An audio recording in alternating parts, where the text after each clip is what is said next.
The criticism is actually deeper than that, because there's an idea in the West that's very, very deep, and it's the fundamental idea in the West, and that is that logos gives rise, logos, which is basically the essence of your soul, that might be the way of thinking about it, is the thing that constantly mediates between chaos and order. And like, this is a very powerful technical claim. A very similar claim, by the way, is made in Taoism. But the idea is that what a human soul does is confront the chaos of potential.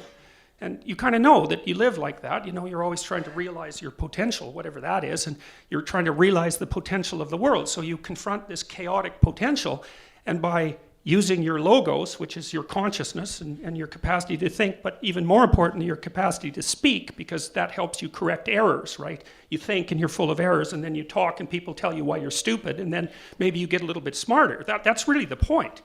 Because when you think, you know, you're still going to be subject to your own biases, but if you speak publicly, then people will tell you in no uncertain details just exactly what's wrong with you and your stupid ideas, and hopefully you can listen and you won't be such a moron the next time you have something to say. But the idea that the West is founded on is that the human soul confronts the potential of chaos and generates habitable order out of it. And that's why the individual has divine status, let's say, in the West. That's why in our oldest books, you know, the idea is that the human being was made in the image of God, because God is also the thing that takes potential and transforms it into order. This is a profound idea, and it's something that the postmodernists, they hate that idea. They absolutely hate it, and that's why they won't do things like engage in dialogue, right? Dialogue is the shared logos. That's the root of the word. They won't engage in dialogue because in their world, your identity is either oppressor or oppressed. That's back to the Marxism that underlies postmodernism. And that's all you are. You're whatever your ethnicity is, or your racial group, or your sexual identity, or whatever identity group they want to come up with, because they can be infinitely fractionated. And you're either an oppressor or an oppressed. And that's all there is to you. Like, you're just a member of a group. And if you're oppressed, then you're good, and then if you're an oppressor, then you're bad. But the problem with that, even though there's some truth in it, because like, I could pick out an identity dimension for any of you that you're an oppressor along, and another dimension along which you're oppressed, no problem. But the problem with that is that it doesn't actually tell you what to do. And this is also the problem with the postmodern identity. Identity isn't just who you think you are, and it's certainly not your bloody ethnicity or your sexual preference or anything so stupid. And the reason for that is that your identity is what you use to operate in the world. Like, it's what makes you a functional person, and not only as far as other people are concerned, but as far as you're concerned, but also as far as nature itself is concerned. Like, an identity is more like the toolkit that you use to operate in the world. And, you know, being black or being white or being gay, it's like, that's not a toolkit to operate in the world. At best, it's a shallow description of one dimension of your being. And identity is something that you have to negotiate with other people, because they need to trade with you. It's like, you have something to offer, and if I have something to offer, then we can communicate, and hopefully it's good for you, and it's also good for me. We both benefit from that. And that's identity. It's like these ideas that identity is, first of all, subjective whim, which is what's been basically written into Bill C-16. It's like, you know, that's a really poorly socialized 3-year-old thinks that. Is that I'm whoever I want to be and no one else has anything to say about it. It's like, well, try that on the playground and see how many kids will play with you. It's like 0, unless they're forced to, you know. Mom, that person doesn't know how to play. Well, that's okay, Timmy. You go find someone else who knows how to play. It's like, and I mean this seriously, because if you look at the way that identity is formulated among children, what you see is that at the early stages, when they're really trying to catalyze a proper identity, they do that by learning how to play with others. And that means they learn how to cooperate and compete. They learn to play a shared game, not their own damn game. And, you know, one of the things that Bill C-16 basically says is, well, I have a game and it can change whenever it wants, and unless you follow the damn rules, then we're going to bring the full force of the law against you. It's like, what good is that? It isn't even going to help the people that this bill purports to help. It won't help them at all. It's another reason why I object to it, because the damn policies that underlie Bill C-16 are so muddle-headed and idiotic that they even invalidate the arguments that the people who are looking for protection use to validate their own identities. So, for example, lots of the trans people, believed that they were born in the wrong body. Well, that's a biological argument, but the law, the way it's set up now, says that there's no relationship whatsoever between biology and gender identity. So that's the end of that argument. No, you can't be a man born in a woman's body because that's a biological argument. If you think you're a woman, it's just a whim. Well, and that says it in the law. It's like, whatever you want, bucko. It's okay, if it's whatever you want, why should I take it seriously? You know, if you're making a claim, well, I'm a different sort of person, fundamentally, there's, you know, something in my wiring, let's say, something fundamental has made it impossible for me to live in the category that seems self-evident. Well, then you've got some power behind your argument. But if it's just, well, I'm X today and Y tomorrow, or maybe I can change it every hour, how in the world is anybody going to take that argument seriously across time? You want to do the same thing with sexual preference? It's like, oh, there's no biological basis. Okay, then why the hell shouldn't I tell you who you can sleep with and who you can't? If it's just your damn whim. So what kind of stupid law is that? How is that going to protect people who are in a minority position if you reduce it to complete unreality? Well, back to postmodernism, I guess. So,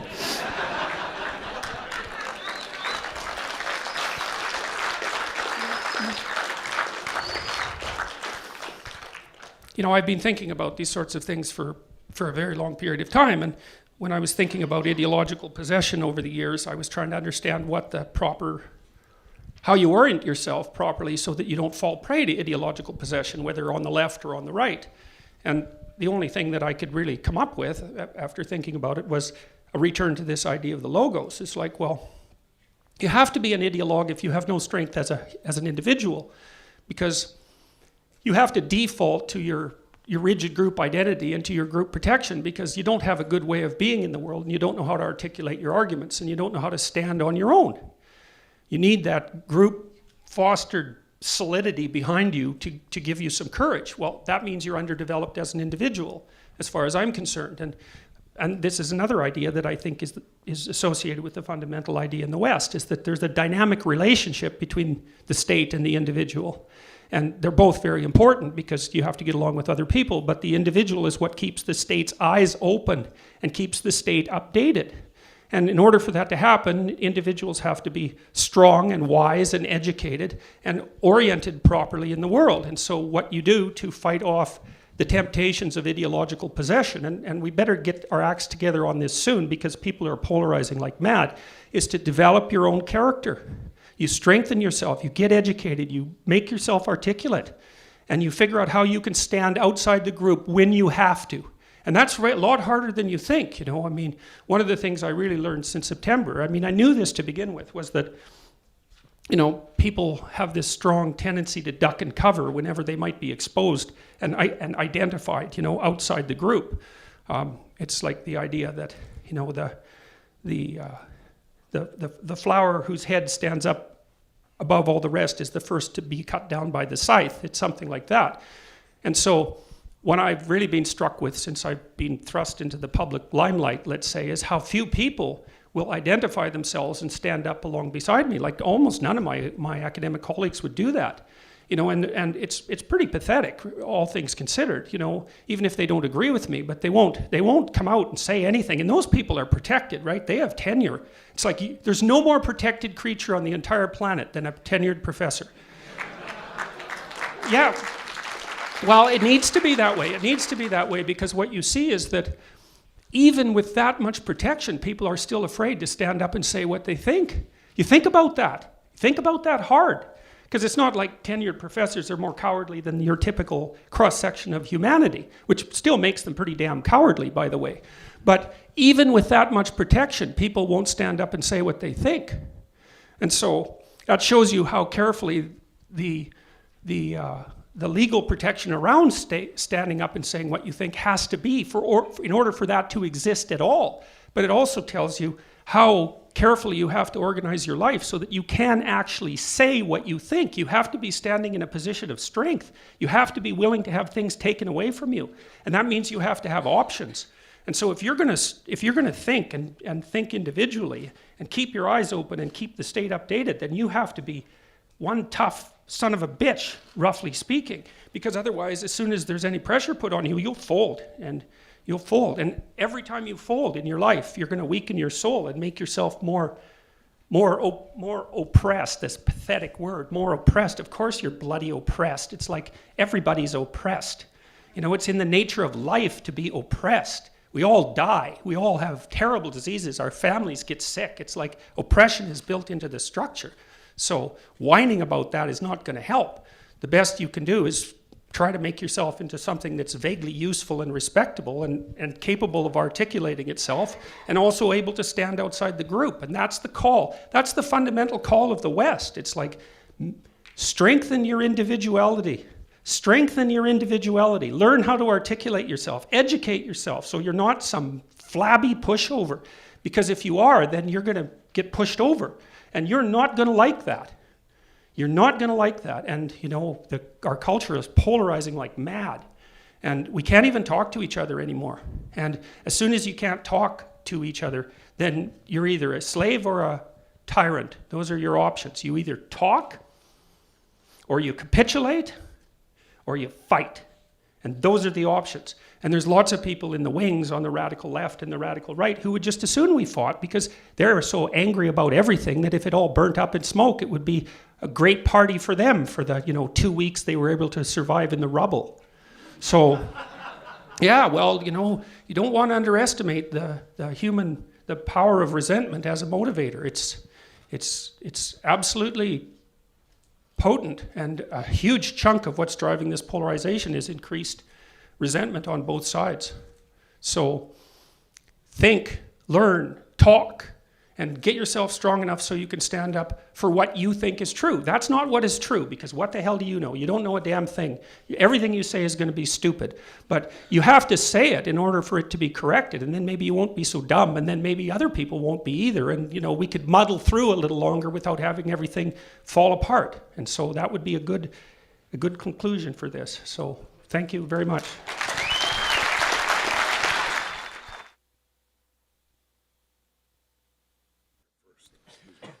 Professor, why are so many of your compatriots so cowardly? Do you have an explanation for that?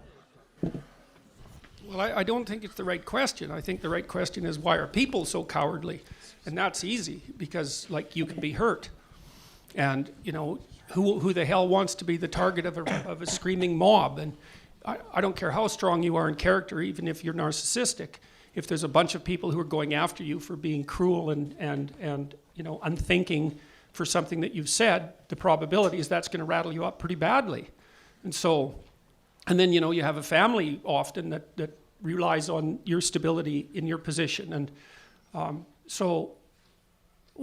before I made the video, one of my colleagues said to me, because we'd been talking about political correctness, and I think this was one of the things that actually motivated me to make the video. He said, look, if I want to stand up against political correctness, I'm going to pay a huge personal price, and the net effect on society will be very small.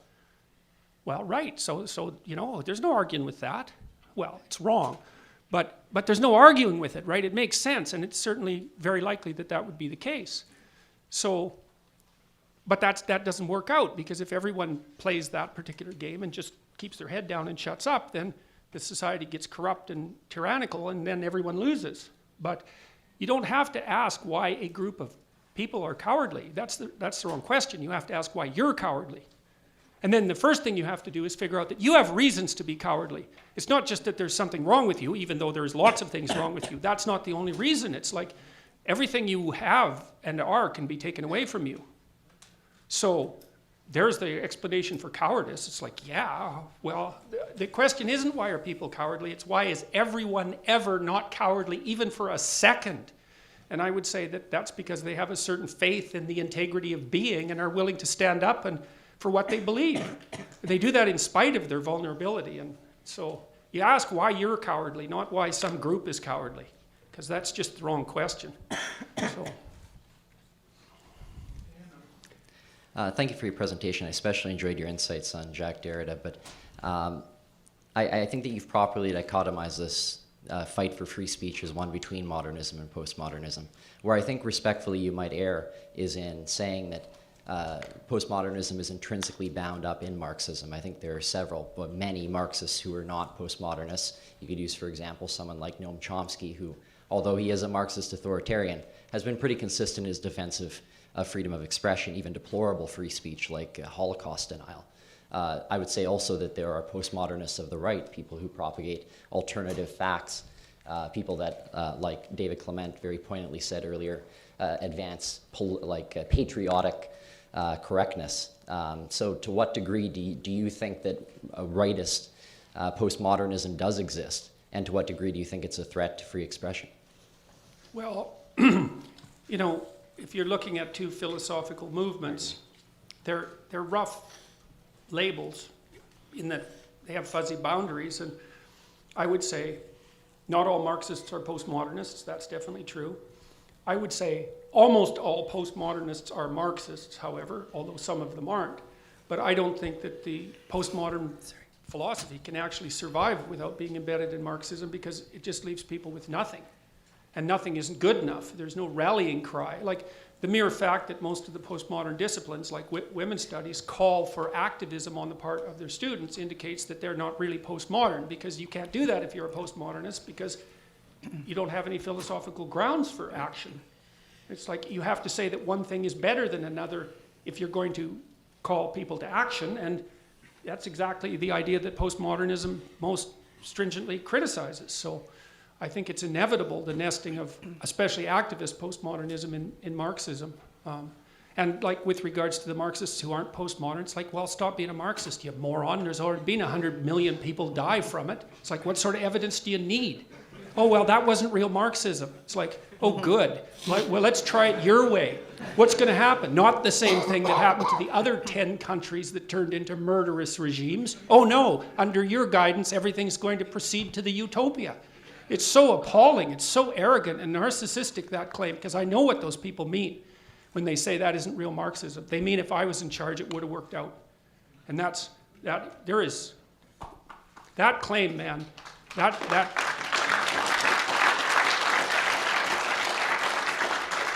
I think that's probably about the worst thing you can say. It's certainly the most dangerous thing you can believe. If only I was in control. It's like, whoa. You just have to look at yourself for 2 seconds in the mirror and have some sense to realize what sort of catastrophe it would be if your stupid whims got to rule the world. I'd like you, if you could, to please address our loss of story, of our story in the West. Narrative is really, really important. And it seems to me the siren song of multiculturalism has taken over. The Western society is based on Judeo-Christian values. That is our story. And I don't have any qualms about saying that, but it's very politically incorrect. So multiculturalism essentially, in the way we see it, has robbed Christians and Jews of our story. It's kind of like, I'm going to slap you down. Any other story. Multiculturalism in Canada has come to mean any culture but Judeo-Christian culture. And I mean, I will, what's the word that I want to say here? My great-great-grandfather was Robert Baldwin, who many people won't know even who he is. But he was one of the founders of government in Canada. He was one of the precursors to Confederation. So, of course, I grew up with him in my grandparents' dining room, pictures of him and William Warren Baldwin, etc. But even that, you know what I mean? If you say that, it's kind of, well, no, you can't say that. DWEMs, dead white English European males, forget them.